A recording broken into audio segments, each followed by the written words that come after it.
လူကုန်ထမ်းမိသားစုကတခင်လေးလူစိယံဟာစားတောက်ဆိုင်တစ်ခုမှာချင်းတွေ့ပေါ်မိန်းကလေးနဲ့တွေ့ဆုံနေပါတယ်။အဲ့ဒီမိန်းကလေးကလူမိသားစုရဲ့စီကံချက်တွေနဲ့ကိုင်းညီကြောင်ပြသဖို့အတွက်သူမဟာပုံမှန်အားဖြင့်ရေနွေးဖြော်ထားတဲ့ organic ဟင်းသီးဟင်းရွက်တွေကိုပဲစားသုံးတတ်ကြောင်းဟန်ဆောင်ပြောဆိုနေပါတယ်။ဒါပေမဲ့လူစိယံကလက်တော့ပူဝါနဲ့ပစက်တုပ်ရင်သူမစီကရေမွေးနှန်းကသူ့ကိုမွန်းချက်စေတယ်လို့ပွင့်ပွင့်လင်းလင်းပြောပြီးချက်ချင်းညှင်းပယ်လိုက်ပါတယ်။အဲ့ဒီအချိန်စားတောက်ဆိုင်ရဲ့အခြားတစ်ဖက်မှာတော့အုံးတီတီမလေးလီရှောင်ရဲဟာသူမပင်ပင်ပန်းပန်းအုံးတီခွဲပြီးရောင်းရတဲ့ချွေးနှဲစာတွေကိုယူကာများငယ်ထားတဲ့ကောင်းစုပ်ရေးစားဟောင်းကိုဒေါသတက်ကြီးခုံပေါ်ခြေထောက်တင်ဆုံးမနေခဲ့ပါတယ်။လီရှောင်ရဲကဒေါသအိုးပေါက်ကွဲပြီးစားပွဲပေါ်ကတတိဟင်းရီစလုံးကိုကောက်ယူပစ်ပေါက်လိုက်ရာအနီးနားမှာရှိနေတဲ့လူစိယံရဲ့အဖြူရောင်ကုတ်အင်ဂျီပေါ်ပေးကျန်သွားခဲ့ပါတယ်။ထို့နောက်ချင်းတွေ့ပေါ်မိန်းကလေးကတခင်လေးလူရဲ့အင်ဂျီပေးသွားလို့လုံခြုံရေးတွေကိုချက်ချင်းဖမ်းခိုင်းလိုက်ပါတယ်။ဒါပေမဲ့လီရှောင်ရဲကနင်းနေမှမကြောက်ပဲစားပွဲပေါ်ကဝိုင်ပလင်းကိုရိုက်ခွဲကလုံခြုံရေးတွေကိုချိန်ရွယ်ရင်းအင်ဂျီဘိုးဘလောက်ကြလျော်ပေးမယ်လို့ရဲရဲဝံ့ဝံ့ပြန်အောင်လိုက်ပါတယ်။လူစိယံကလုံခြုံရေးတွေကိုတားမြစ်လိုက်ပြီးအင်ဂျီဘိုးလျော်စရာမလိုကြောင်းပြောကလီရှောင်ရဲစီလျှောက်လာပြီးသူ့နောက်ကိုလိုက်ကစစ်ဆက်ထားသူအဖြစ်ဟန်ဆောင်ပေးဖို့ကန့်လန့်လိုက်ပါတယ်။အပြင်ဘက်စင်ကြံလမ်းမှာလီရှောင်ရဲကအုံးတီတီမလေးဖြစ်တဲ့သူမမအုံးတီအလုံး90ခွဲဖို့ကြံသေးတာကြောင့်မာနကြီးတဲ့ထေးကိန်းတွေလိုက်မကစားနိုင်ဘူးဆိုပြီးညင်းပယ်ကလက်ထွက်သွားပါတယ်။အဲ့ဒီအခါလူစိယံကငွေကျပ်30တန်းပေးမယ်လို့လမ်းပြောပေမဲ့သူမကပိုက်ဆံမမှတ်ဘူးလို့လက်ပြင်းရင်းဆိုလိုက်ပါတယ်။နောက်ဆုံးမှာလူစိယံကမြို့လေကောင်လမ်းမကြီးပေါ်ကသုံးထပ်တိုက်အဆောက်အုံမှာ10နှစ်တိတိအခမဲ့ပင်လယ်စာဆိုင်ဖွင့်ခွင့်ပေးမယ်လို့ကန့်လန့်လိုက်တဲ့အခါလီရှောင်ရဲကပြုံးပြော်ပြီးချက်ချင်းပြေးပြန်လာကသူ့အင်ဂျီကိုဆွဲပြီးဘလို့ပုံစံမျိုးဟန်ဆောင်ပေးရမလဲလို့စိတ်အားထက်တန်စွာမေးပါတော့တယ်။လူစိယံကသူ့မိသားစုကစီကံကြီးလုံးနဲ့လူကြီးတွေကိုပညာပြဖို့အတွက်ဖြစ်နိုင်သမျှမရင်ကျေးပဲရိုင်းဆိုင်လေပိုကောင်းလေလို့မှာကြားလိုက်ပါတယ်။ထို့နောက်အဝတ်စားလဲလှယ်တဲ့အခန်းထဲရောက်တဲ့အခါလူမိသားစုရဲ့စီးမြင့်ရတိုးတိုးတိတ်တိတ်ရှိပြီး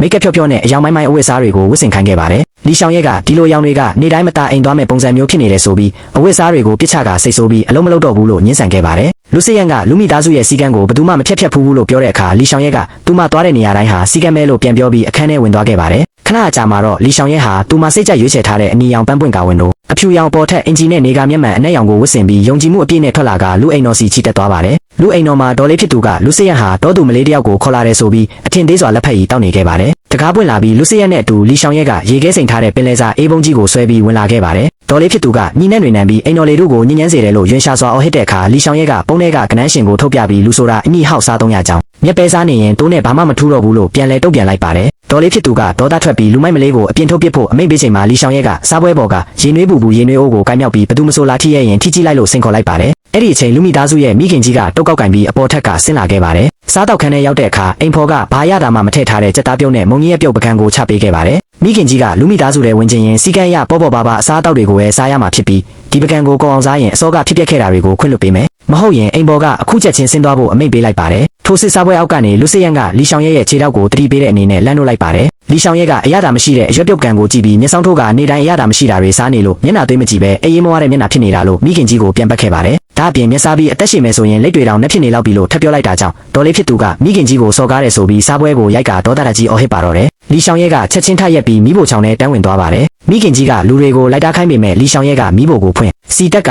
ဆက်ဟင်းနစ်တွေထည့်ပြီးလက်ဆက်တဲ့ကနန်းပူစုံတွေနဲ့ပင်လယ်စာခောက်ဆွဲပူတပွဲကိုမြင်းမြန်းဆန်းဆန်းကိုယ်တိုင်ချက်ပြုတ်လိုက်ပါတယ်။အငွေ့တစ်ထောင်ထောင်ထက်နေတဲ့ပင်လယ်စာခောက်ဆွဲစလုံးကြီးကိုမိခင်ကြီးရှေ့စားပွဲပေါ်ဆောင်းချလိုက်ပြီးဒီနေ့ဒီခောက်ဆွဲကိုကောင်းအောင်မစားရင်သူမရဲ့မျက်နှာကိုမထောက်ထားရရောက်တယ်လို့စိန်ခေါ်လိုက်ပါတယ်။မိခင်ကြီးကအံ့အားသင့်သွားပြီးဒေါ်လေးဖြစ်သူကတော့အနံ့ပြင်းပြီးအစိတ်တောက်တွေပါတာကြောင့်လုံးဝမစားဘူး။စားရင်အန်ထွက်လာလိမ့်မယ်လို့အထိတ်တလန့်တားမြစ်ခဲ့ပါတယ်။ဒါပေမဲ့မိခင်ကြီးကခောက်ဆွဲကိုတူးနဲ့ညက်ပြီးတလုံးမီးစမ်းစားတောက်ကြည့်လိုက်ပါတယ်။အရသာအလုံးပြည့်စုံကောင်းမွန်လုံးတာကြောင့်မိခင်ကြီးရဲ့မျက်ဝန်းထဲကနေမျက်ရည်တွေစီးကျလာခဲ့ပါတယ်။ဒေါ်လေးဖြစ်သူကမိခင်ကြီးအစိတ်တင်ပြီးခံစားနေရတဲ့ထင်မှတ်ကရဲကိုချက်ချင်းဖမ်းခိုင်းဖို့အော်ဟစ်ချိန်မှာမိခင်ကြီးကစားပွဲကိုလက်နဲ့ရိုက်ချပြီးဒေါ်လေးကိုပစက်ပိတ်ထားဖို့ဒေါသတက်ကြီးအောင်းလိုက်ပါတယ်။အဲ့ဒီနောက်မိခင်ကြီးဟာခောက်ဆွဲတွေကိုအားရပါရအရသာခံပြီးစက်တိုက်စားသုံးကပကံလုံးမှာကုံသွားတဲ့အခါလီရှောင်ရဲကိုနောက်ထပ်တစ်ပွဲထပ်ချက်ပေးဖို့စိတ်အားထက်တန်စွာတောင်းဆိုပါတော့တယ်။လီရှောင်ရဲကလက်ပိုက်ပြီးအောင်နိုင်သူပြုံးနဲ့ပြုံးပြလိုက်တယ်လို့လူစိယံကလည်းလီရှောင်ရဲကိုအထင်ကြီးလေးစားတဲ့မျက်လုံးတွေနဲ့ချစ်ခင်စွာကြည့်နေပါတော့တယ်။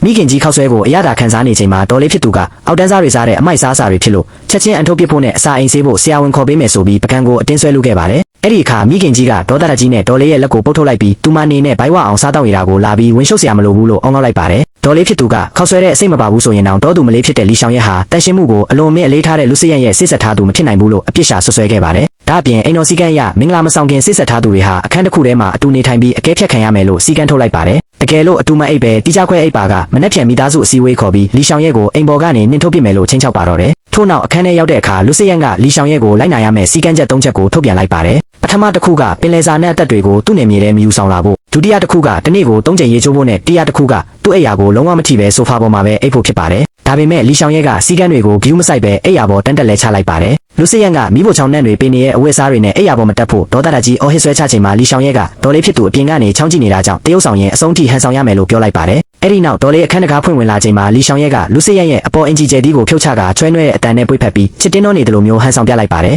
အဲ့ဒါကိုမြင်သွားတဲ့ဒေါ်လေးကအဝတ်စားတော်မချွတ်ရသေးလို့ဟန်ဆောင်ရတာဆိုပြီးထပ်မံပြစ်ရှာဖို့စူးစမ်းပေမဲ့လီရှောင်ရဲကဒေါ်လေးရှိမှတင်အနမ်းပေးပြဖို့လှုပ်လိုက်တာကြောင့်ဒေါ်လေးဖြစ်သူရှက်ရွံ့ထိတ်လန့်ပြီးအခန်းပြင်ကိုခြေကောက်လဲကြကထွက်ပြေးသွားခဲ့ရပါတယ်အန်နီရဲ့ကင်းသွားချိန်မှာလီရှောင်ရဲကသူမရဲ့တရုတ်ဆောင်မှုကောင်းမွန်တာကြောင့်စိုင်ခမဲ့ဖွင့်ခွင့်တက်တန်းကိုနောက်ထပ်နှစ်ထပ်တိုးပေးဖို့တောင်းဆိုလိုက်ပါတယ်လူစစ်ရန်ကသူမကိုနေရနာတီအတင်းကပ်ဖိကသူ့ကိုအနမ်းပေးခဲ့တာကြောင့်အလွယ်တကူထွက်သွားလို့မရတော့ဘူးလို့ညနာချင်းဆိုင်ပြောဆိုတဲ့အခါလီရှောင်ရဲကထိတ်လန့်သွားပြီးသူမကကိုခံပညာတတ်ထားတယ်လို့တတိပေးလိုက်ပါတယ်လူစစ်ရန်ကလီရှောင်ရဲရဲ့လေဘင်းနာတိုးကပ်ပြီးတရုတ်ဆောင်တာကောင်းပေမဲ့အခုတော့မိတောက်ကိုစတင်ဆုပ်လိုက်မိပြီလို့တိုးတိုးလေးပြောလိုက်ပါတယ်နောက်တနေ့မနက်မှာတော့အခန်းထဲမှာမာကြောက်ဝိုင်း၃ဝိုင်းကိုပြင်ဆင်ထားတာတွေ့လိုက်ရပါတယ်အဲ့ရကနိုးလာတဲ့လီရှောင်ရဲကိုမိခင်ကြီးကမင်းညကပြောပြခဲ့တဲ့မာကြောက်ကစားနဲ့စီးမင်းတွေကိုတညလုံးအလွတ်ချက်ထားပြီးပြီဖြစ်လို့ဒီနေ့အနိုင်ကစားနိုင်အောင်တင်ပေးဖို့စိတ်အားထက်သန်စွာခေါ်ယူခဲ့ပါတယ်မိခင်ကြီးဟာလီရှောင်ရဲရဲ့ကစားနဲ့စကားပြောပုံစံတွေနောက်အပြည့်အဝလိုက်ပါသွားပါတော့တယ်မာကြောက်ဝိုင်းစတင်တဲ့အခါလီရှောင်ရဲမိခင်ကြီးနဲ့အိမ်ဖော်တွေအတူတကွပျော်ရွှင်စွာကစားကြရင်ငွေစက်ကူတွေစားပွဲပေါ်ပုံနေခဲ့ပါတယ်မိခင်ကြီးကအနိုင်ရလို့အလွန်မင်းပျော်ရွှင်အောင်ဟစ်နေချိန်မှာဒေါ်လေးဖြစ်သူကအပေါ်ထက်ကနေအဲ့ဒီမြင်ကွင်းကိုဒေါသရကြီးကြည့်နေပြီးခီးကပြန်ရောက်လာတဲ့လူမိသားစုရဲ့အိမ်ထောင်ဦးစီးဖခင်ကြီးစီကိုဖုံးဆက်တိုင်တန်းလိုက်ပါတယ်ခဏအကြာမှာတော့လူမိသားစုရဲ့ဖခင်ကြီးကတုတ်ကောက်ကင်ပြီးဒေါသရကြီးအိမ်ထဲကိုဝင်ရောက်လာခဲ့ပါတယ်အဲ့ခန်းထဲကမာကြောက်ဝိုင်းကိုမြင်တဲ့အခါအောက်တန်းစားပြုတ်မှုတွေလို့အော်ဟစ်ပြီးစားပွဲကိုရိုက်ချိုးဖျက်ဆီးခိုင်းလိုက်ပါတယ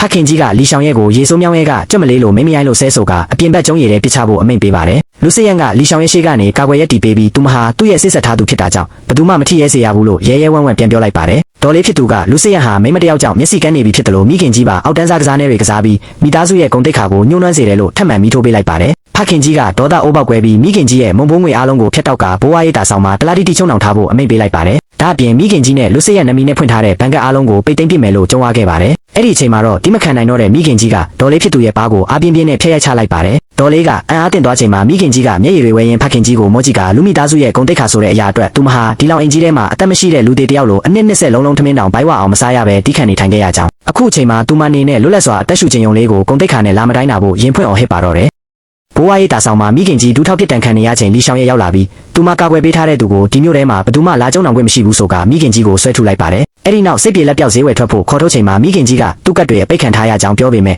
ဲ့လီရှောင်ရဲကမကြောက်ဖို့နဲ့သူမကိုယ်တိုင်တာဝန်ယူကျွေးမွေးဆောင်ရှောက်မယ်ဆိုပြီးခေါ်ထုတ်သွားခဲ့ပါတယ်ထို့နောက်နမေကြီးကျောင်းမြရတနာအယောင်းစင်တာကိုရောက်တဲ့အခါဒေါ်လေးဖြစ်သူနဲ့လူကုန်ထန်အတိုင်းဝိုင်းကအမျိုးသမီးတွေရောက်လာပြီးကတ်တွေပိတ်ခံထားရတဲ့မိခင်ကြီးနဲ့ပင်လယ်စာဒီမလေးလီရှောင်ရဲကိုအထင်သေးစွာလောင်ပြောင်ခဲ့ကြပါတယ်ဒီနေရာကတောက်ရည်တစ်ခွက်တောင်ငွေကြေးတောင်းချီတန်းတာကြောင့်မတက်နိုင်ပဲအဆက်ကွဲမဲ့စာအငှားကားခါတောင်မရှိတဲ့တောသူမလေးအတွက်ပိုက်ဆံအနေငယ်စွန့်ကြဲပေးမယ်ဆိုပြီးကဲ့ရဲ့ခဲ့ကြပါတယ်မိခင်ကြီးကအဆက်ရပြီးအိမ်ပြန်ဖို့လုပ်ပေမဲ့လီရှောင်ရဲကမိခင်ကြီးရဲ့လက်ကိုတင်းတင်းဆုပ်ကန်ကအမျိုးသမီးတစ်ယောက်ရဲ့ဂုံတိတ်ခါဟာတွက်ကတ်တဲ့ယောက်ျားတစ်ယောက်စီကလာတာမဟုတ်ဘူးလို့ပြောလိုက်ပါတယ်အဲ့ဒီနောက်မန်ဘီရိုတဲကတန်ဖိုးကြီးမြတ်ကျောက်စိန်ဆွဲကြိုးကိုထုတ်ပြခိုင်းပြီးမိခင်ကြီးကိုအပျော်သဘောဝတ်ဆင်ဖို့ဝယ်ယူမယ်လို့ပြောလိုက်ပါတယ်ဒေါ်လေးဖြစ်သူကဒီဆွဲကြိုးဟာငွေကျပ်38တန်းတန်ပြီးမိတွေတွေနဲ့ကိုလုံးရောင်းစားရင်တော့မဝယ်နိုင်ဘူးဆိုကအယောင်းဝန်ထမ်းတွေကိုမောင်းထုတ်ခိုင်းလိုက်ပါတယ်အဲ့ဒီအချိန်လီရှောင်ရဲကသူမရဲ့အိတ်ထဲကနေတနိုင်ငံလုံးမှာ3ကတ်တာရှိတဲ့တောင်ပင်လယ်အင်မာယာရဲ့အစစ်မြင့်ဆုံးအနက်ရောင်ရွှေကတ်ပြားကိုထုတ်ပြလိုက်ပါတယ်မန်နေဂျာဖြစ်သူအပြေးလွှားရောက်လာပြီးသူမဟာနမီကျော်ဟိုင်ရှင်းလုပ်ငန်းစုလီမီသားစုရဲ့အကြီးဆုံးသမီးတော်ကြီးမှန်သိရှိသွားကအထိတ်တလန့်အယိုသေးပေးပါတော့တယ်ဒေါ်လေးဖြစ်သူကမယုံကြည်ပဲမဟုတ်မမှန်ဆွဆွဲပြောဆိုနေပေမဲ့ငွေကျပ်38တန်းဖြတ်တောက်မှုအောင်မြင်သွားပြီးလီရှောင်ရဲကကြောက်စိမ့်ဆွဲကြိုးကိုမိခင်ကြီးရဲ့လက်ဘင်းမှာအစင်မြန်းပေးလိုက်ပါတ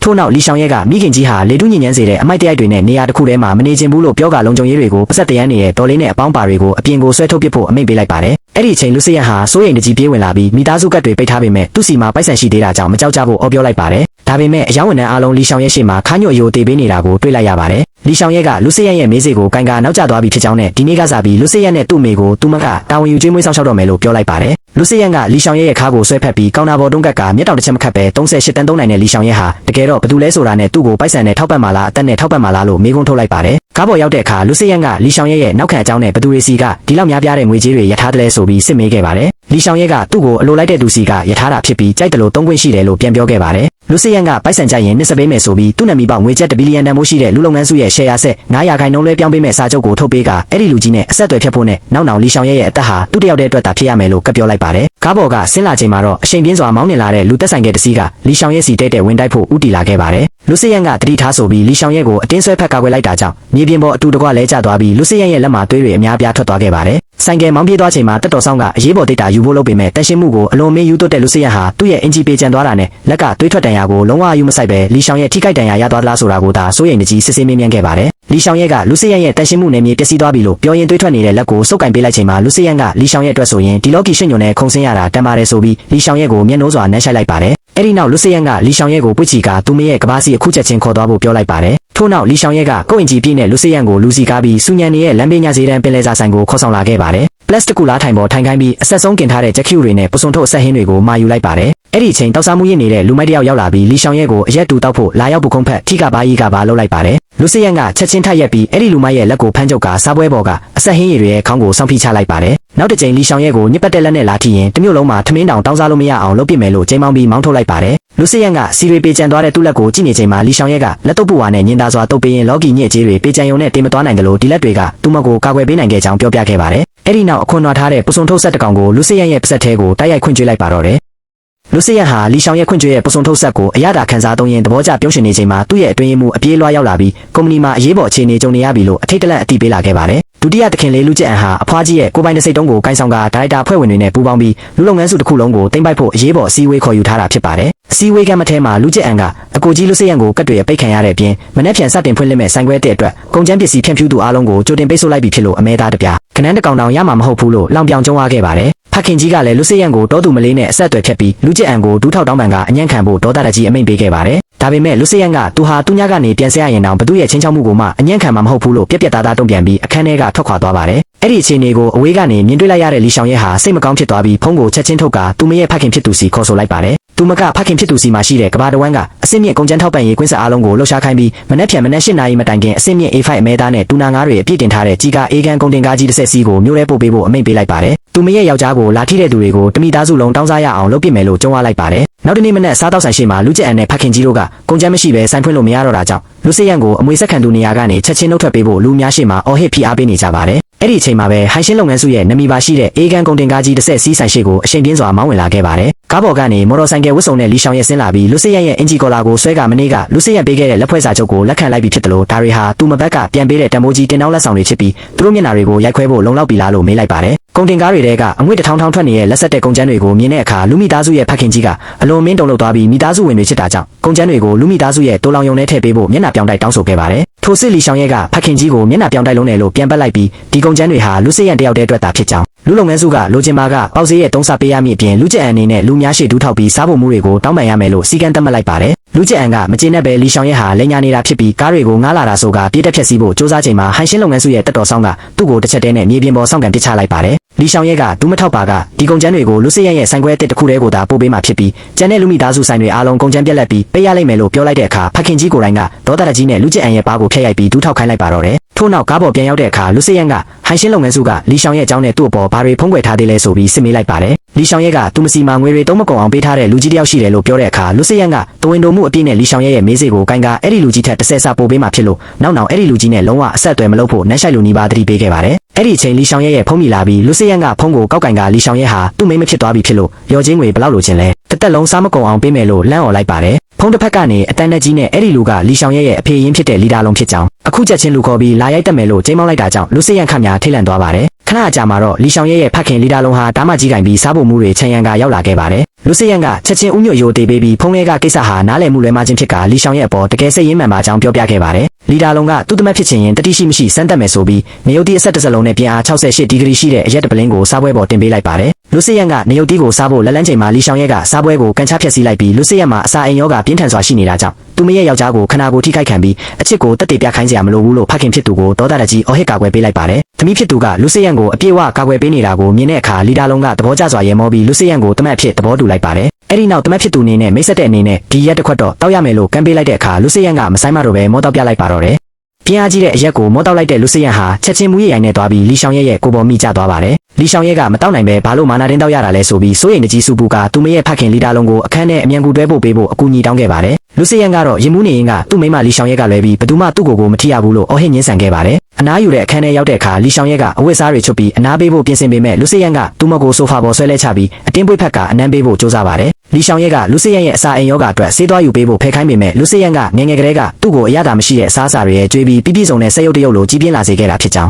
လီရှောင်ရဲကြွေးတဲ့အချင်းအဆက်တွေကိုစားလိုက်ရမှသာလူတယောက်လိုအသက်ရှင်နေရလို့အမှန်တကယ်ခံစားရတာဖြစ်ကြောင်းရင်ဖွင့်ကသူ့မကိုမျက်နှိုးစွာနှက်ရှိုက်လိုက်ပါတော့တယ်။နောက်တစ်နေ့မှာတော့လီဒါလုံးဟာတမက်ဖြစ်သူလူစရန်ကိုအလွန်သဘောကျသွားပြီးလာမယ့်လ10ရက်နေ့မှာတရားဝင်မင်္ဂလာဆောင်ပေးမယ်လို့သဘောတူဆုံးဖြတ်လိုက်ပါတယ်။အဲ့ဒီအချိန်လူမိသားစုရဲ့ဒုတိယသခင်လေးလူကျက်အန်ဒေါသတကြီးရောက်လာပြီးစာရွက်စာတမ်းတွေကိုစားပွဲပေါ်စောင့်ကြကလီဒါလုံးကိုလက်စားခံနေရပြီလို့အော်ပြောလိုက်ပါတယ်။လူစရန်ဟာအမွေဆက်ခံခွင့်ရဖို့အတွက်သာဆိုင်တဆိုင်ပေးပြီးလီရှောင်ရဲကိုအငှားတရုပ်ဆောင်ဖြစ်ငှားရမ်းခဲ့တာဖြစ်ကြောင်းတက်တေစာချုပ်စာတမ်းတွေကိုထုတ်ပြလိုက်ပါတယ်။ ထိုစစ်လီရှောင်ရဲကအစပိုင်းမှာသာအဲ့ဒီလိုဖြစ်ခဲ့တာဖြစ်ပြီးအခုတော့အချင်းချင်းတကယ်ချစ်သွားကြပြီလို့ဖခင်ဖြစ်သူကိုတောင်းပန်ရှင်းပြခဲ့ပါတယ်ဒါပေမဲ့အလိန်ခံရတယ်လို့ခံစားလိုက်ရတဲ့လီဒါလုံးကဒေါသတကြီးနဲ့စားပွဲကိုလက်တီးနဲ့ထုခွဲလိုက်ပြီးသူ့သမီးကိုအာနာလူဖို့ကိရိယာတစ်ခုအဖြစ်အသုံးချခဲ့တဲ့လူစရန်ကိုအပြစ်တင်လိုက်ပါတယ်လူစရန်ကကြိုးပဲ့နေတဲ့ကြောက်စားပွဲအပိုင်းစားတွေပေါ်ချက်ချင်းတူးထောက်ချပြီးလီရှောင်ရဲ့ပေါ်တကယ်စိတ်ရင်းမှန်ပါကြောင်းမျက်ရည်တွေနဲ့တောင်းပန်ခဲ့ပါတယ်ဒါပေမဲ့လီဒါလုံးကအရင်းရှင်တွေရဲ့စိတ်ရင်းဆိုတာကိုမယုံကြည်ဘူးဆိုကလီရှောင်ရဲ့ကိုကျုံးစီအတင်းဆွဲခေါ်ပြီးမင်္ဂလာကိစ္စကိုဖျက်သိမ်းပစ်လိုက်ပါတယ်ထို့နောက်လူစရန်ဟာလီဒါလုံးရဲ့စမ်းသပ်မှုကိုခံယူဖို့အတွက်ပင်လယ်ကျုံးစီလိုက်သွားပြီးဟင်းကျဝတ်စုံကိုဝတ်ဆင်ကတဲအိုးကြီးထဲမှာဟင်းနစ်တွေကိုချွေးတလုံးလုံးနဲ့ကိုယ်တိုင်မနာတမ်းမွေကြော်နေရပါတယ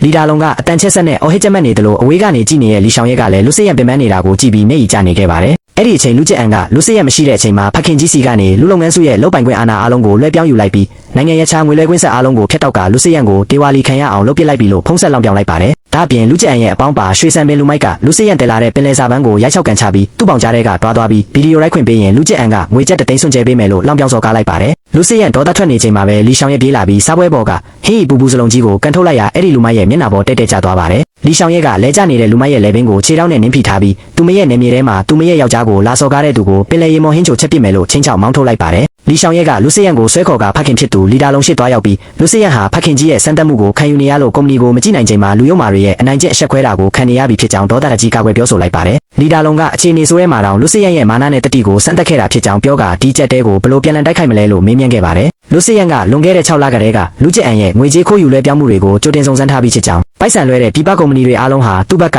ကြိုတင်ထောင်ထားတဲ့ထောင်ချောက်တွေသာဖြစ်ကြောင်းရှင်းပြလိုက်ပါတယ်။အခုအချိန်မှာလူလုပ်ငန်းစုရဲ့ထောက်ပံ့ပို့ဆောင်ရေးကွင်းဆက်ကိုဖျက်တောက်ပြီးပိတ်ဆို့ဖို့သာလိုအပ်တော့တာဖြစ်ကြောင်းပြောပြတဲ့အခါလီဒါလုံးကသဘောကျစွာရေမောပြီးသူ့ကိုအဖေလို့တခွန်းခေါ်ပါကဟိုင်ရှင်းလုပ်ငန်းစုရဲ့တကဘာလုံးဆိုင်ရာအေးကန်ပို့ဆောင်ရေးကွန်ရက်အာဏာအားလုံးကိုပေးအပ်မယ်လို့ကန့်လန့်လိုက်ပါတယ်။လူစရန်ကလီဒါလုံးကိုဖခင်ဖြစ်အတိမတ်ပြုခေါ်ဆိုလိုက်ပြီးနောက်လူလုပ်ငန်းစုရဲ့အစည်းအဝေးကမ်းမစီချီတက်သွားကြပါတယ်။အစည်းအဝေးကမ်းမထဲမှာလူကျက်အန်ကကုမ္ပဏီကိုတူပိုင်သွားပြီလို့ကြုံရနေချိန်မှာအတွင်းမှုအပြေးလွှားရောက်လာပြီးပြပငွေလဲကွင်းဆက်အားလုံးပြတ်တောက်သွားကခိုးယူထားတဲ့ဘဏ်ကောက်အားလုံးကိုရဲတပ်ဖွဲ့ကပိတ်ဆို့လိုက်ပြီဖြစ်ကြောင်းသတင်းပို့လာခဲ့ပါတယ်။ထို့နောက်တကားပွင့်သွားပြီးခံရတဲ့ဝတ်စုံနဲ့လူစရန်နဲ့လီရှောင်ရဲတို့ဝင်ရောက်လာခဲ့ပါတယ်။လူကျက်အန်ကလူစရန်ဒေဝါလီခံလိုက်ရပြီမဟုတ်ဘူးလားလို့တုံ့လို့စွာမေးတဲ့အခါလူစရန်ကသူ့ရဲ့အဆင့်တန်းတစ်ဟာဘီလီယံကြီးချမ်းသာတဲ့ဟိုင်ရှင်းလုပ်ငန်းစုရဲ့အိမ်ထောင်ဦးစီးတမတ်တော်ကြီးဖြစ်ကြောင်းကြေညာလိုက်ပါတယ်။အဲ့ဒီနောက်ရဲတပ်ဖွဲ့ဝင်တွေဝင်ရောက်လာပြီးလူကျက်အန်ကိုဖမ်းဆီးခေါ်ဆောင်သွားတယ်လို့ဖခင်ဖြစ်သူကလည်းအရှက်ရစွာခေါင်းကိုက်ဆိုင်ကျသွားခဲ့ပါတယ်။လူစရန်နဲ့လီရှောင်ရဲတို့လက်ဆွဲနှုတ်ဆက်ပြီးအောင်ပွဲခံနေချိန်မှာပဲအပြင်ဘက်မှာတော့ကားနဲ့ရောင်တစီဆက်ရောက်လာခဲ့ပါတယ်။ကားပေါ်ကနေလူမိသားစုရဲ့ဩဇာအကြီးဆုံးလူဖွားကြီးဟာငကားရုပ်ပါတုတ်ကောက်ကိုကင်ဆွဲရင်းဆင်းသက်လာပါတယ်။လူဖွားကြီးကသူ့ရဲ့အသုံးမကျတဲ့မြေဖြစ်သူဟာပင်လယ်စာဒီမှတောသူမလေးအတွက်နဲ့လူမိသားစုရဲ့နှစ်တရာအမွေနှစ်တွေကိုထေးယူရီစီထိုးအပ်ဖို့လုပ်နေတယ်ဆိုပြီးဒေါသတကြီးနဲ့အိမ်တော်တကားမကြီးကိုရိုက်ချိုးဖျက်ဆီးပစ်ဖို့အမိန့်ပေးကလူမိသားစုတွေဘသူချေချရဲလဲကြည့်ကြသေးတာပေါ့လို့ပြင်းထန်စွာကျင်းမောင်းလိုက်ပါတော့တယ်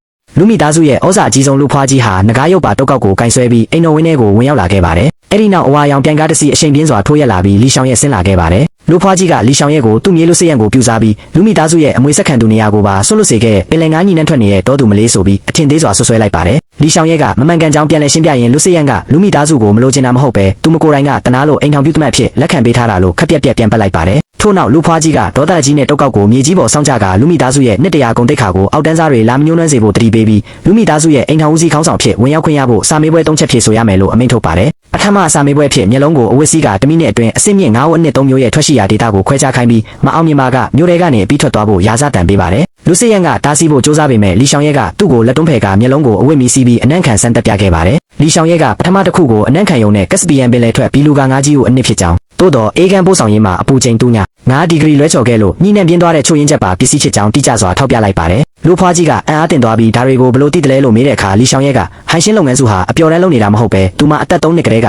ပင်လယ်ရေနဲ့ထဲပစ်ချခံရပြီးအနံ့ခံစွမ်းရည်ကိုလေ့ကျင့်ခဲ့ရတာဖြစ်လို့ဒီလိုစမ်းသပ်မှုမျိုးဟာသူမတို့ရေထွက်ပစ္စည်းကြောင့်ရဲ့ဝင်ခွင့်စာမေးပွဲအဆင့်သာရှိသေးကြောင်းပြန်လည်ချေပလိုက်ပါတယ်။လူဖွားကြီးကမကျေနပ်ပဲအားလုံးအတိမတ်ပြုရမယ့်လက်ရစွမ်းရည်ကိုထုတ်ပြခိုင်းတဲ့အခါလီရှောင်ရဲကသူမရဲ့ဓာမကြီးကိုယူဆောင်လာခိုင်းပြီးမျက်စိဝက်စီထားလျက်နဲ့တူနာငါးကြီးတစ်ကောင်လုံးကိုလင်းမြန်တိကျစွာတားလိဖျက်ပြလိုက်ပါတယ်။အားလုံးကလက်ခုပ်ကြပါပေးကြီးညိုသွားကြပေမဲ့လူဖွားကြီးကတော့တားတက်ယုံကအောက်တန်းစားစွမ်းရည်တွေလို့ဆဲဆိုကတက်တော်ဆောင်တွေကိုဓာမကြီးကိုရိုက်ချိုးပစ်ဖို့အမိန့်ပေးလိုက်ပါတယ်။အဲ့ဒီအချိန်လူစရန်ရဲ့မိခင်ကြီးကရှေ့ကနေပြေးထွက်ကအကာအကွယ်ပေးပြီးလီရှောင်ရဲရဲ့စွမ်းရည်ဟာစွမ်းအားတစ်ခုဖြစ်ကြောင်းနဲ့ဓာတ်ကိုလုံးဝမချိုးဖျက်စေရဘူးလို့ရင်ကော့တားဆီးလိုက်ပါတယ်။လူဖွားကြီးကသူစိမ့်တယောက်အတွက်နဲ့သူ့ကိုပြန်လဲအားခံရဲသလားလို့ဒေါသတကြီးအော်ဟစ်ချိန်မှာမိခင်ကြီးကမျက်ရည်တွေစီးကျလာရင်လူဖွားကြီးရဲ့စီးကန်းတွေအောက်မှာနှစ်ပေါင်း20လုံးလုံးအရွက်ပြုတ်တွေရဲ့စားပြီးတန်ဆုံတီးဝိုင်းတွေပဲနားထောင်ခဲ့ရလို့စိတ်ကြယောဂသည်လူသေးတယောက်လိုဖြစ်ခဲ့ရကြောင်းလီရှောင်ရဲရဲ့အချင်းဆက်ပင်လယ်စာခောက်ဆွဲနဲ့မာကြောက်ဝိုင်းကြောင့်သာလူတယောက်လိုပြန်လဲအသက်ရှင်ခွင့်ရခဲ့တာဖြစ်လို့လီရှောင်ရဲဟာသူ့မှာရွေးချယ်ထားတဲ့ချွေးမဖြစ်ပြီးသူ့မကိုကြော်ဖြတ်ပြီးမှသာထိခိုက်စေနိုင်မယ်လို့ကြေညာလိုက်ပါတယ်။လူစရဲနဲ့ဖခင်ကြီးကပါမိခင်ကြီးဘက်ကနေရက်တီပေးလိုက်ပါတယ်။လူဖွားကြီးဟာမိသားစုဝင်အားလုံးရဲ့ပြန်လည်ခုခံမှုကိုရင်ဆိုင်လိုက်ရတဲ့အခါရင်ဘက်ကိုဖိဆုပ်ကဒေါသလွန်မင်းထွက်ပြီးအစစ်မြင့်လေပြင်းယောဂရုတ်တရက်တစ်ဖောက်ကဆိုဖာပေါ်လဲကျသွားခဲ့ပါတယ်။ မိသားစုဆရာဝန်ကအကိုက်ခဲပြောက်စေထိုးဖို့လုပ်ချိန်မှာလီရှောင်ရဲကတားမြစ်လိုက်ပြီးအဖွားကြီးမှာအေးဓာတ်တွေအယိုးထဲထိစိတ်ဝင်ကတွေးကြောတွေခဲနေတာကြောင့်ဖြစ်ကြောင်းထောက်ပြခဲ့ပါတယ်။အဲ့ဒီနောက်လီရှောင်ရဲကမိတောင်ပင်လယ်သေးဘူးတွေနဲ့အုံးရီရက်ပြင်းတွေကိုယူဆောင်လာခိုင်းပြီးတစ်သားစလုံးထဲမှာအဖွားကြီးရဲ့ခြေထောက်တွေကိုကိုယ်တိုင်နှိမ့်နေပေးခဲ့ပါတယ်။လီရှောင်ရဲကအဖွားကြီးကိုတစ်သက်လုံးဂုံတိတ်ခါအတွက်ချီပေါင်ဝတ်စုံတွေဝတ်ပြီးအေးဒဏ်ခံခဲ့ရတာကြောင့်ဒီလိုဖြစ်ရတာလို့စုံမရင်ပူနွေးလက်ဆက်တဲ့ရောက်သွားဟင်းကားပူကိုတိုက်ကြွေးလိုက်ပါတယ်။အဖွားကြီးကဟင်းရည်ကိုတောက်တုံးလိုက်တဲ့အခါတကိုယ်လုံးချွေးတွေထွက်လာပြီးနာကျင်ကြိုက်ခဲမှုတွေချက်ချင်းပျောက်ကင်းကလန်းဆန်းသွားခဲ့ပါတယ်။အဲ့ဒီအချိန်ဒေါ်လေးဖြစ်သူကဆွေမျိုးကြီးတွေကိုခေါ်ဆောင်လာပြီးအဖွားကြီးအောက်တန်းစားတဲတွေထဲခြေထောက်စိန်နေတာကိုဖုန်းတွေနဲ့ဗီဒီယိုရိုက်ကအဖွားကြီးစိတ်ဖောက်ပြန်နေပြီဖြစ်လို့အိမ်ထောင်ဦးစီးနေရာကနေဖြုတ်ချမယ်လို့အော်ဟစ်ခဲ့ကြပါတယ်။လီရှောင်ရဲကဒေါ်လေးရဲ့ဖုန်းကိုဆွဲလို့ကနယံစီတစ်ပေါက်ခွဲချလိုက်ပြီးဒါဟာမိတောင်တဲ့အပူကူထုံးဖြစ်ကြောင်းနဲ့အဖွားကြီးကိုလာထိတဲ့သူတွေကိုအကုန်နှင်ထုတ်ပစ်မယ်လို့ကာကွယ်ပေးလိုက်ပါတယ်။လူစရန်ကလည်းလီရှောင်ရဲဟာသူ့ရဲ့တရားဝင်ဇနီးဖြစ်ကြောင်းကြီးညာကတက်တော်ဆောင်တွေကိုဒေါ်လေးနဲ့ဆွေမျိုးတွေကိုအရိုက်ခံရအောင်လုပ်ပြီးအိမ်တော်ပြင်မကိုမောင်းထုတ်ပစ်ခိုင်းလိုက်ပါတယ်။ထိုစစ်လို့ဖွားကြီးဟာမျက်ရည်တွေဝဲလာပြီးလီရှောင်ရဲရဲ့မာကျောတဲ့စိတ်ဓာတ်နဲ့ကာကွယ်ပေးမှုကိုအလွန်ကျေးဇူးတင်လေးစားသွားခဲ့ပါတယ်။အဲ့ဒီနောက်သူမရဲ့ဆန်ထိုးရဲကလူမိသားစုရဲ့အိမ်ထောင်ဦးစီးချွေးမကြီးတာပိုင်ဆိုင်ခွင့်ရှိတဲ့ကြောက်စိမ့်နဲ့ဆန်ထိုးတော်ကိုထုတ်ယူပြီးလီရှောင်ရဲရဲ့လက်ထဲကိုထည့်ပေးလိုက်ပါတယ်။အဖွားကြီးကလီရှောင်ရဲလူစရန်ကိုကာကွယ်ပေးနေတာကိုမြင်တော့လူစရန်ရဲ့အကိုအရင်ဖြစ်သူလူစစ်လန်ကိုတတိယမိကြောင်မျက်ရည်ကျရင်ဖွင့်ဟဝင်ခံခဲ့ပါတယ်။အဲ့ဒီတုန်းကသူမရဲ့တင်းကျပ်လုံးတဲ့စီကန်းတွေနဲ့ဖိအားတွေကြောင့်လူစစ်လန်ဟာပြင်းထန်တဲ့စိတ်ကြယောဂခံစားရပြီးတိုက်ပေါ်ကနေခုန်ချတက်တည်သွားခဲ့ရတာဖြစ်ပါတယ်။လူစစ်ရန်ကအကိုဖြစ်သူတေဆုံးမှုကိုမျက်မြင်တွေ့ခဲ့ရပြီးတဲ့နောက်ပိုင်းကစားပြီးသူ့ကိုယ်သူအခန်းထဲမှာပိတ်လောင်ကတန်ရှင်းမှုကိုသာဆွဲလန်းပြီးခံစားချက်မရှိတဲ့စိတ်ရုပ်တရုပ်လိုနေထိုင်ခဲ့ရတာဖြစ်ပါတယ်။အဲ့ဒီစိတ်တန်ရာတွေကိုပြန်လည်ကြားသိလိုက်ရတဲ့လူစစ်ရန်ဟာခေါင်းကိုကင်ဆွဲပြီးကျမ်းပြင်ပေါ်ဒူးထောက်ကနာကျင်စွာအော်ဟစ်ကိုကြွေးပါတော့တယ်။လီရှောင်ရဲကလူစစ်ရန်စီပြေးသွားပြီးသူ့ကိုတင်းတင်းကြပ်ကြပ်ရင်ခွင်ထဲပွေ့ဖက်ထားလိုက်ပါတယ်။လီရှောင်ရဲကလူမိသားစုရဲ့စီကန်းတွေကလူစစ်ရန်ကိုမကုသပေးနိုင်ပေမဲ့သူမကကုသပေးမှဖြစ်ပြီးသူမရဲ့ပင်လယ်ကျွန်းစီပြန်ခေါ်သွားကလီမိသားစုရဲ့နှွေးထွေးရဲ့မိခိုးငွေတွေလူသားဆန်တဲ့မေတ္တာတရားတွေနဲ့လူစစ်ရန်ကိုလူသားစစ်စစ်တယောက်ဖြစ်ပြန်လည်ဆွဲခေါ်ခဲ့တင်ပေးမယ်လို့မျက်ရည်တွေနဲ့အော်ဟစ်ကတိပေးလိုက်ပါတော့တယ်။ပင်လယ်ကျွန်းစီရောက်တဲ့အခါလူစစ်ရန်ဟာကမ်းခြေမှာမျက်နှာတေးကြီးနဲ့ရက်နေပြီးစိတ်တန်ရာတွေကိုခံစားနေရဆဲဖြစ်ပါတယ်။လီရှောင်ရဲရဲ့ဖခင်လီတာလုံးကလူမိသားစုရဲ့လူကြီးတွေကြောင့်ကောင်လေးတစ်ယောက်လုံးစိတ်ယောဂါဒီတစ်ပိုင်းဖြစ်သွားရတယ်ဆိုပြီးဒေါသတကြီးဆဲဆိုလိုက်ပါတယ်။ဆွေမျိုးတစ်ယောက်ကလူစစ်ရန်ယူသွားတာလားစိတ်ယောဂါကိုဆရာဝန်ခေါ်ပေးရမလားလို့မေးတဲ့အခါလီရှောင်ရဲကဆရာဝန်ပြတာဟာအနှစ်ဆက်လုံးဘာမှမထူးခြားပဲပိုဆိုးလာတာဖြစ်လို့စိတ်ယောဂါကူတာအသုံးမဝင်ကြောင်းပြောပြခဲ့ပါတယ်။လီတာလုံးကလည်းကျွန်းသားတွေစီမှာပင်လယ်စာကင်တနက်နဲ့ကုသလို့မရတဲ့စိတ်ကြယောဂါဆိုတာမရှိဘူးလို့ကြွေးကြော်ပြီးခြံထဲမှာစားတောက်ဆိုင်ဝိုင်းကြီးကိုချက်ချင်းပြင်ဆင်စေခဲ့ပါတယ်။လီရှောင်ရဲဟာပူနွေးလက်ဆက်တဲ့အုံးတိချက်ပေါင်းကြီးကိုကိုယ်တိုင်ပြုတ်ချက်ပြီးလူစစ်ရန်ရှေ့ချပေးလိုက်ပါတယ်။လီရှောင်ရဲကလူစစ်ရန်ရဲ့တေဆုံးသွားတဲ့အကိုဖြစ်သူဟာလူစစ်ရန်ကိုဒီလောကကြီးရဲ့အသက်ဝင်တဲ့အလှတရားတွေကိုမြည်ဆန်းစေခြင်းမှာဖြစ်ကြောင်း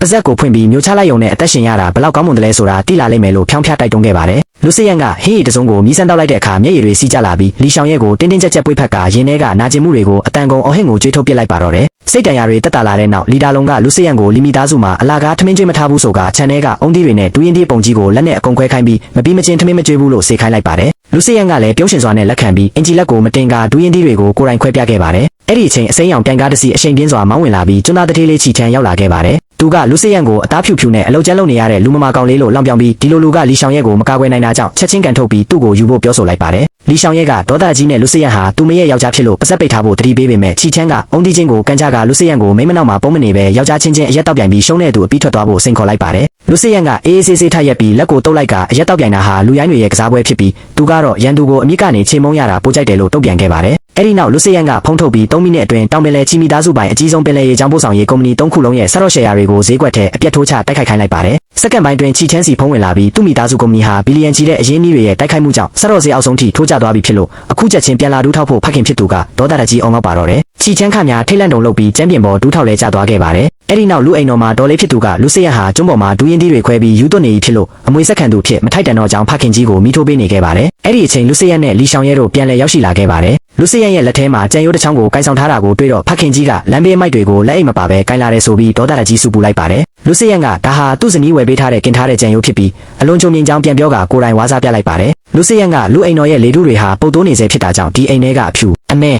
မိခိုးရောင်ပရိဘောဂတွေအားလုံးကိုမိရှို့ဖျက်ဆီးပြီးလီရှောင်ရဲ့ကြိုက်နဲ့တက်တဲ့နှွေးထွေးတဲ့အယောင်တွေနဲ့အကုန်စားထိုးလဲလှယ်ဖို့အမိန့်ပေးခဲ့ပါတယ်။ဒါ့အပြင်လူမိသားစုဟာနောက်နောင်ပိုးတက်ခံမဟုတ်တော့ကြောင်းနဲ့စီကံမလိုက်နာတဲ့သူတွေအခုချက်ချင်းအိမ်ပေါ်ကဆင်းသွားဖို့ကြေညာလိုက်ပါတယ်။လူစစ်ရန်ကဘီတက်ကူလားထိုင်ပေါ်ကလူဖွားကြီးရှေ့မှာဒူးထောက်လိုက်ပြီးကျွန်းပေါ်မှာအချင်းဆက်တွေစားတော့ကဒူးရင်သီးတွေခွဲခဲ့ရကြောင်းမြေကြီးနဲ့ပေကြံယုံနဲ့လူတစ်ယောက်တင်မသွားနိုင်ဘူးဆိုတာသိရှိခဲ့ရပြီဖြစ်လို့လီရှောင်ရဲဟာသူ့ကိုငရဲရင်းရဲကနေဆွဲထုတ်ကတင်ပေးခဲ့တဲ့ကျေးဇူးရှင်ဖြစ်ကြောင်းရင်ဖွင့်ခဲ့ပါတယ်။အဖွားကြီးကမျက်ရည်တွေကျကမြေဖြစ်သူပြန်လဲအသက်ဝင်လာတာကိုဝမ်းသာအားရပွေ့ဖက်ပြီးလူစစ်လန်အတွက်ပါတောင်းပန်စကားဆိုပါတယ်။အဖွားကြီးကလူမိသားစုရဲ့အိမ်ထောင်ဦးစီးခေါင်းဆောင်မှုတော်ရွှေစင်ကိုလီရှောင်ရဲရဲ့လက်ထဲကိုတရားဝင်လွှဲပြောင်းပေးအပ်လိုက်ပါတယ်။အဲ့ဒီချိန်အိမ်တော်တကားပွင့်သွားပြီးနိုင်ငံရဲ့ခြားကနေပြန်ရောက်လာတဲ့လူဒုတိယအဖိုးကြီးဝင်ရောက်လာခဲ့ပါတယ်။သူကလူမိသားစုကိုပင်လယ်စာဈေးလိုပြောင်းလဲပြနေတာကိုခွင့်မလွတ်နိုင်ကြောင်းလူလုပ်ငန်းစုရဲ့ဥရောပငွေကြေးစည်းစိမ်မှု3ပုံ2ပုံနဲ့ဒါရိုက်တာဘုတ်ဖွဲ့အာဏာတဝက်ဟာသူ့လက်ထဲမှာရှိနေတာကြောင့်လီမိသားစုလိုအောက်တန်းစားတွေနဲ့မင်္ဂလာကိစ္စကိုဗီဒီယိုအာဏာသုံးပြီးဖျက်သိမ်းပစ်မယ်လို့ကြုံရလိုက်ပါတယ် မနက်ဖြန်မှာလီရှောင်ရဲ့မိဘတွေနဲ့တွေ့ဆုံစစ်ဆေးမယ်လို့ရာဇတန်ပေးကထွက်သွားခဲ့ပါတယ်မိခင်ကြီးကဒုတိယဖိုးကြီးဟာရိုးရရင်ကျေးမှုနဲ့ဂုံရီကိုအလွန်အလေးထားသူဖြစ်ပြီးလီဒါလုံရဲ့ရွှေဆွဲကြိုးကြီးတွေနဲ့ပန်းရောင်စုံရှက်အင်ဂျီကိုမြန်မာကအဆက်ကွဲပြီးပြဿနာတက်တော်မယ်လို့ထိတ်လန့်တကြားအော်ဟစ်ခဲ့ပါတယ်ဟိုတယ်မှာတော့လီဒါလုံဟာတောက်ပြောင်တဲ့အနောက်တိုင်းဝတ်စုံအပြည့်ကိုဝတ်ဆင်ထားပြီး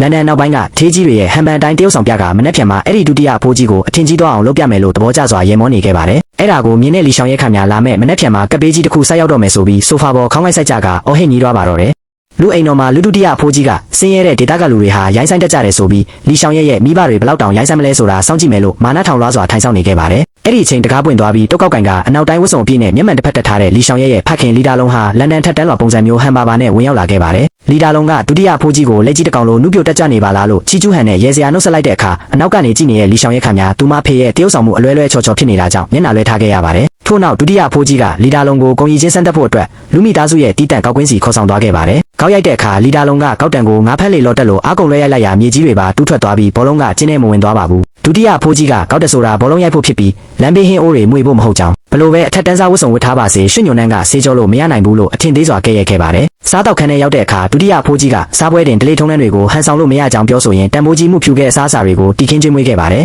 လီဒါလုံကအနောက်တိုင်းရင်ကျေးမှုအရာစားတောက်ဖို့စူးစမ်းနေရတာကြောင့်မုန်းချက်နေပြီးပေါင်မုံတုံးလုံးကိုပစက်ထဲအတင်းထိုးထဲဝါးစားလိုက်ရပါတယ်အဲ့ဒါကိုမြင်တဲ့လီရှောင်ရဲ့ကစိတ်မကောင်းဖြစ်ကဒေါသတကြီးနဲ့ထိုက်ရက်ပြီးသူမတို့အိမ်မှာစားစရာဝစ်စရာမရှားပါပဲဘာကြောင့်ဒီလိုအနိုင်ကျင့်အဆက်ခွဲတာကိုတီးခတ်နေရမလဲဆိုပြီးဖခင်ဖြစ်သူကိုဒီဝစ်စားတွေကိုချွတ်ပစ်ဖို့အော်ဟစ်လိုက်ပါတယ်ဒုတိယဖိုးကြီးကလူမိသားစုတွေဝင်ရောက်ချင်မှာကလာမဲ့ဘဝမှာဒါရလိမ့်မယ်လို့မာနာကြီးစွာပယ်ချလိုက်ပါတယ်အဲ့ဒီအချိန်မှာတော့လီဒါလုံဟာဒီမခံနိုင်တော့ပဲသူ့ရဲ့အနောက်တိုင်းကုတ်အင်ဂျီနဲ့ရှက်အင်ဂျီတွေကိုဆွဲဖြဲပစ်ကအတွင်းကအနီရောင်စွတ်ကျက်လက်ပြက်နဲ့ထိုက်ရက်ပြီးစားပွဲကြီးကိုခြေထောက်နဲ့ကန်ချဖျက်ဆီးလိုက်ပါတော့တယ်လီဒါလုံကတနေကုန်ဟန်ဆောင်နေရတာမုန်းချက်လုံးလို့တော်ပြီဆိုပြီးလက်ဖြောက်တီးကသူ့ရဲ့တက်တော်ဆောင်တွေကိုတစ်တာနဲ့၃လုံးယူဆောင်လာစေခဲ့ပါတယ်တစ်တာတွေကိုဖွင့်ပြလိုက်တဲ့အခါဥရောပရဲ့ထိပ်တန်းစားတောက်ကုန်လုပ်ငန်းကြီး၃ခုနဲ့ပင်လယ်ရေကြောင်းတည်ယူပို့ဆောင်ရေးလုပ်ငန်းစုကြီးတစ်ခုလုံးကိုဟိုင်ရှင်းလုပ်ငန်းစုကရာနှုန်းပြည့်ဝယ်ယူသိမ်းပိုက်လိုက်တဲ့တရားဝင်စာချုပ်စာတမ်းတွေဖြစ်နေခဲ့ပါတယ်လီဒါလုံကစာချုပ်တွေကိုဒုတိယဖိုးကြီးရဲ့မျက်နှာစီပစ်ပေါက်လိုက်ပြီးလူစစ်ရန်ကသူ့သမီးကိုအသက်နဲ့ယဉ်ပြီးမကာကွယ်ပေးခဲ့ပါကလူမိသားစုလိုလုပ်ငန်းငယ်လေးဟာသူ့သမီးကိုလက်ထပ်ဖို့တကားဝတောင်နင်းခွင့်ရမှာမဟုတ်ဘူးလို့ကျင်းမောင်းကဒုတိယဖိုးကြီးကိုဒူးထောက်ခိုင်းလိုက်ပါတယ်ဒုတိယဖိုးကြီးကများတုံလုံးထိတ်လန့်ပြီးကျမ်းပြင်ပေါ်ဒူးထောက်အရှုံးပေးလိုက်ရပါတယ်ညဘက်မှာတော့လူစစ်ရဟာလီရှောင်ရဲ့ကိုအနောက်ကနေညင်သာစွာတိုင်းဖက်ထားပြီး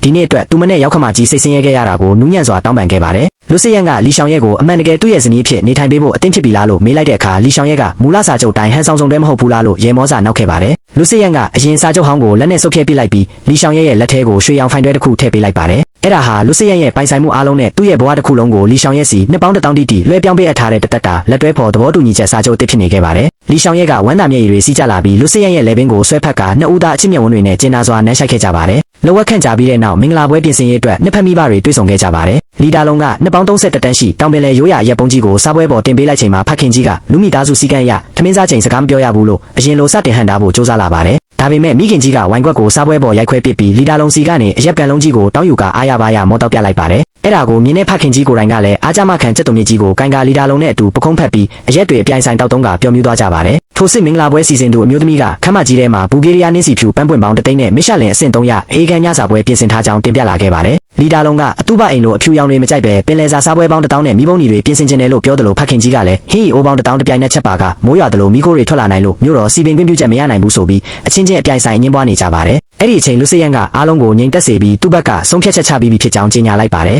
နေကင်းပိုင်းမှာလူမိသားစုရဲ့ဂုဏ်သိက္ခာအတွက်ဂုဏ်တွေရဲ့အဆောက်အုံထိပ်ဆုံးထပ်မှာအနောက်တိုင်းစက်တိုင်းမင်္ဂလာအခမ်းအနားကိုကျင်းပပေးမှာဖြစ်ပြီးညဘက်မှာတော့မြို့စုံကဧက1000ကျဲဝန်းနဲ့ပင်လယ်ရေကြောင်းယဉ်ကျေးမှုပြတိုက်ကြီးတစ်ခုလုံးကိုအပြီးပိုင်ဝယ်ယူထားပြီးဖြစ်လို့လာမယ့်လ10ရက်နေ့မှာပြတိုက်ကိုပိတ်ကပင်လယ်စာစားပွဲပေါင်း1000နဲ့အတူလီရှောင်ရဲ့အတွက်ကုန်ကျစရိတ်ကန့်သက်ချက်မရှိတဲ့အခမ်းအနားဆုံးမင်္ဂလာပွဲကြီးကိုကျင်းပပြီးသူ့ရဲ့ဘရင်မဖြစ်တရားဝင်လက်ထပ်ယူတော့မယ်လို့လီရှောင်ရဲ့ခါကိုတင်းတင်းဆွဲဖက်ရင်တစ္ဆာဆိုလိုက်ပါတယ်လီရှောင်ရဲ့ကပြုံးပျော်ကြည်နူးသွားတယ်လို့မင်္ဂလာပွဲစီစဉ်သူအမျိုးသမီးကြီးလည်းအံ့အားသင့်သွားပါတော့သည်မင်္ဂလာဝတ်ဆောင်ရွေးချယ်ရဲ့အခါဒီဇိုင်နာကလီရှောင်ရဲ့အတွက်6လကြာလက်မှုပညာနဲ့အထူးဖန်တီးထားတဲ့ငွေကျပ်တန်း90တန်ဖိုးရှိအဖြူရောင်မင်္ဂလာဝတ်ဆောင်ကြီးကိုလိုက်ကဖွင့်ပြီးထုတ်ပြလိုက်ပါတယ်လူစစ်ရဲ့မိခင်ကြီးကအလွန်လားပလုံးနာကြောင့်လီရှောင်ရဲ့ကိုချက်ချင်းသွားရောက်ဝတ်ဆင်ဆန်းတက်ခိုင်းပေမဲ့လီရှောင်ရဲ့ကတော့လုံးဝလက်မခံပဲညှင်းဆန်လိုက်ပါတယ်ဒီဇိုင်နာကဒါဟာကဘာပေါ်ကမင်္ဂလေးတိုင်းရဲ့အိမ်မက်ဖြစ်တာကြောင့်ဘာလို့ညှင်းပယ်တာလဲလို့မေးတဲ့အခါလီရှောင်ရဲ့ကမင်္ဂလာညစာစားပွဲမှာအဆက်ဟင်းကြီးပင်လယ်စာစားပွဲပေါင်း1000တီခင်းမှာဖြစ်လို့အနီရောင်အဆက်ဟင်းကြီး20လောက်ဆင်သွားတာနဲ့တန်း90တန်ဝတ်ဆောင်ကြီးဖျက်ဆီးခံရပြီးရှော်လို့ပါပြောင်းတော့မှာမဟုတ်ဘူးလို့ရှင်းပြလိုက်ပါတယ်အဲ့ဒီနောက်ဝတ်ဆောင်တစ်ခုလုံးကိုအနီရဲပိုးဖဲသားစစ်စစ်နဲ့ပြောင်းလဲကျုပ်လုပ်ခိုင်းပြီးစကတ်နားမှာရွှေကြည်ထိုးအုံးတီးပုံနဲ့ရွှေပြီးနှင်းငက်ပုံတွေကိုထည့်သွင်းကလူမိသားစုတွေကိုတောက်ပခန်းသားစွာဝင်ရောက်မယ်လို့စီစဉ်လိုက်ပါတယ်မိခင်ကြီးကလည်းချွေးမဖြစ်သူရဲ့စိတ်ကူးကိုသဘောကျလုံးလို့ဒီဇိုင်နာကိုငွေထက်တိုးပေးပြီးစိတ်ကြိုက်ပြင်ဆင်ခိုင်းလိုက်ပါတယ် လူအိမ်တော်ရဲ့မြက်ခင်းပြင်ကြီးပေါ်မှာတော့လီရှောင်ရဲ့ဖခင်လီဒါလုံးဟာပေါက်ပြားနဲ့မြေကြီးတွေကိုအားရပါးရတူးဆွနေပြီးအိမ်ဖော်တွေကရိုးရာရဲ့အိုးကြီးကိုတည်ဆောင်လာကြပါတယ်အဲ့ဒါကိုမြင်တဲ့ဆွေမျိုးမျိုးသမီးကနှစ်တရာတက်တန်းရှိတန်မိုးကြီးမြက်ခင်းတွေကိုဖျက်ဆီးနေတယ်ဆိုပြီးအော်ဟစ်တားဆီးပေမဲ့မိခင်ကြီးကမင်္ဂလာပွဲမတိုင်ခင်အရက်ကောင်းတွေကိုမြေကြီးထဲမြုပ်နှံပြီးမြေစီလွာတက်ခံယူရမှာဖြစ်ကမင်္ဂလာညမှာပြန်တူးတောက်ရတာအထက်တန်းကြတဲ့ဒလေးတစ်ခုဖြစ်ကြောင်းပြန်လည်မောင်းထုတ်လိုက်ပါတယ်အဲ့ဒီအချိန်ပြီးတက်ကူလာထိုင်နဲ့ရောက်လာတဲ့လူဖွားကြီးကဒီနေရာကမြေမာလုံးလို့အရက်နဲ့မဆွဲနိုင်ကြောင်းထောက်ပြပြီးခြံထဲကနှစ်တရာတက်တန်းရှိထင်းရှုပင်ကြီးအောက်မှာသွားတူးဖို့လမ်းညွှန်လိုက်တာကြောင့်အားလုံးပျော်ရွှင်စွာနဲ့အရက်အိုးသွားရောက်မြုပ်နှံခဲ့ကြပါတယ်ညဘက်မှာတော့လူစရန်ကမြို့ပြည်ရှုခင်းကိုကြည့်နေတဲ့လီရှောင်ရဲကိုအနောက်ကနေညင်သာစွာတိုင်းဖက်လိုက်ပါတယ်လီရှောင်ရဲကလူစရန်ရဲ့အမူအရာတွေကိုရုပ်ရှင်တွေကထေးပုံစံအတိုင်းခင်မမီတော့ဘူးလို့စနောက်နေချိန်မှာလူစရန်ကနင်းစီနီပွင့်ချက်တွေခင်းကျင်းထားတဲ့နေရာမှာရှေ့ကိုထွက်ကဒူးထောက်ချလိုက်ပြီးအဖိုးရန်စိန်လက်စွပ်ဖူးကိုဖွင့်ပြလိုက်ပါတယ်လူစရန်ကလူမိသားစုနဲ့စီးပွားရေးပိုင်ဆိုင်မှုတွေအားလုံးအပြင်သူ့ကိုယ်သူပါလီရှောင်ရဲကိုအပီးပိုင်ပေးအပ်လိုက်ပြီးဖြစ်ကြောင်းအေးဆက်နေတဲ့သူ့ရဲ့နှလုံးသားရေခဲတိုက်ထဲကိုပင်လယ်စာနန်းတွေနဲ့ဝင်ရောက်နေထွေးစေခဲ့တဲ့လီရှောင်ရဲအတွက်တစ်သက်လုံးအုံဒီခွဲပေးမဲ့အလုပ်သမားဖြစ်အစေခံခွင့်ပြုဖို့တရားဝင်လက်ထပ်ခွင့်တောင်းခံလိုက်ပါတယ်လီရှောင်ရဲကမျက်ရည်တွေကြားကနေသဘောတူလက်ခံလိုက်ပြီးနောက်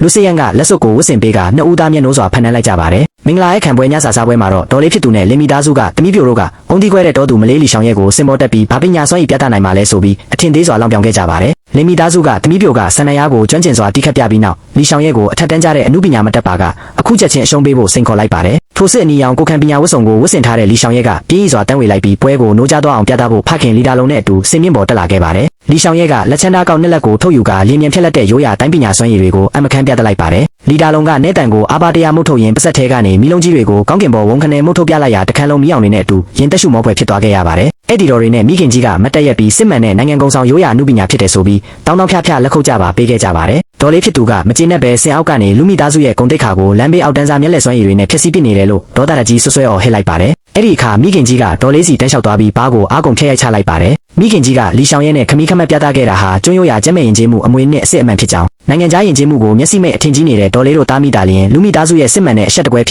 ်ကြောင်းချိန်မောင်းပြီးလုံခြုံရေးတွေကိုအဲ့ဒီတားမိကိုပွဲထဲကနေချက်ချင်းဆွဲထုတ်မောင်းထုတ်ပစ်ဖို့အမိန့်ပေးလိုက်ပါတော့တယ်မင်္ဂလာပွဲမတိုင်ခင်တရက်မှာတော့လူစစ်ရက်စီဖုံးဝင်လာပြီးတောင်ပိုင်းတူလောင်ယုံကြီးမီးလောင်နေပြီဖြစ်ကြောင်းအရေးပေါ်သတင်းပို့လာခဲ့ပါတယ်။ပွဲထဲကနေနှင်ထုတ်ခံလိုက်ရတဲ့လင်ဝမ်အားတို့တားမီဟာနာကြီးချက်နဲ့ကုမ္ပဏီဝင်ထွက်ခွင့်ကပ်ပြားဟောင်းတွေကိုအသုံးပြုကာတူလောင်ယုံကိုမီးရှို့ဖျက်ဆီးခဲ့တာဖြစ်ပါတယ်။JOကြီးတွေမီးဘေးကလွတ်မြောက်ခဲ့ပေမဲ့မနက်ဖြန်မင်္ဂလာပွဲမှာသုံးဆောင်မဲ့နှစ်တရာတက်တန်းရှိတန်ဖိုးမဖြတ်နိုင်တဲ့ဟိုင်ရှင်အထူးပင်လယ်စာဟင်းရင်နဲ့ပီတာပေါင်းများစွာအကုန်မီးလောင်ပြကျသွားခဲ့ပါတယ်။ဖခင်ကြီးကမနက်ဖြန်တနိုင်ငံလုံးကမီဒီယာတွေနဲ့အဲ့ဒီတော်တွေရှေ့မှာဟင်းရင်နဲ့မရှိရင်လူမိသားစုအဆက်ကွဲပြီးပျက်စီးတော့မယ်ဆိုကကျမ်းပြင်ပေါ်လဲကြကိုကြွေးပါတော့တယ်။အဲ့ဒီအချိန်လီရှောင်ရဲကစိုးရိမ်မသွားပဲသူမရှိနေတဲ့ရွေဟင်းရင်နဲ့ပြတ်တောက်စရာအကြောင်းမရှိဘူးလို့ရဲဝံ့စွာပြောဆိုကဖခင်ဖြစ်သူလီဒါလုံးကိုကျွန်းသားတွေရဲ့အဖွဲ့ထဲမှာအရေးပေါ်လူစုပေးဖို့ပြောလိုက်ပါတယ်။လီရှောင်ရဲကအတန်ချက်ဆက်ကိုကင်ကာတစ်မျိုးလုံးမှာရှိတဲ့အုံဒီတီတွေပင်လယ်စာတီတွေနဲ့ပို့ဆောင်ရေးအလုပ်သမားညီကိုမောင်းနှမအားလုံးကိုအိမ်ကတဲအိုးတွေရောက်မရယူဆောင်ပြီးတောင်ပိုင်းကွင်းပြင်ကြီးစီအမြန်ဆုံးလာရောက်ကူညီပေးကြဖို့ဆော်ဩလိုက်ပါတယ်။ခါချင်းမှာပဲကျွန်းသားရပေါင်းများစွာဟာဆိုင်ကယ်တွေသုံးပြီးကားတွေနဲ့တဲအိုးကြီးတွေကိုတဲဆောင်ကစုယုံရောက်ရှိလာခဲ့ကြပါတယ်။လူမိသားစုရဲ့မိခင်ကြီးကလည်းရောက်မှကြီးကင်ပြီးအားလုံးနဲ့အတူမိဖို့ချောင်းနဲ့ဆင်းကဟင်းရင်နဲ့ချက်ပြုတ်ဖို့ပြေးဝင်လာခဲ့ပါတယ်။အဲ့ဒီအချိန်လူစရန်ကရွှေညွန်ရည်တွေကြားတဲ့ကိုအင်ဂျီပေးချမ်းမှမကြောက်ပဲဆင်းသက်လာပြီးသူ့ဇနီးလီရှောင်ရဲကိုဝိုင်းဝန်းကူညီပေးဖို့ရောက်ရှိလာပါတယ်။ဖခင်ကြီးကလည်းအနောက်တိုင်းကုတ်ကိုချွတ်ပစ်ကလက်စကင်တင်ပြီးလူမိသားစုဘယ်တော့မှအရှုံးမပေးဘူးဆိုပြီးတင်မော်တီနဲ့ဟင်းသီးဟင်းရက်တွေကိုကိုယ်တိုင်ပါဝင်လိဖြတ်ပေးခဲ့ပါတယ်။လူမိသားစုနဲ့လီမိသားစုအားလုံးစီးလုံးညီညွတ်စွာနဲ့တညာလုံးမအိမ်မနေမိဖို့ကြီးတွေဖိုးပြီးမနေ့မိုးလင်းနေထွက်ချိန်ထိပင်လယ်စာဟင်းရင်နှစ်တွေကိ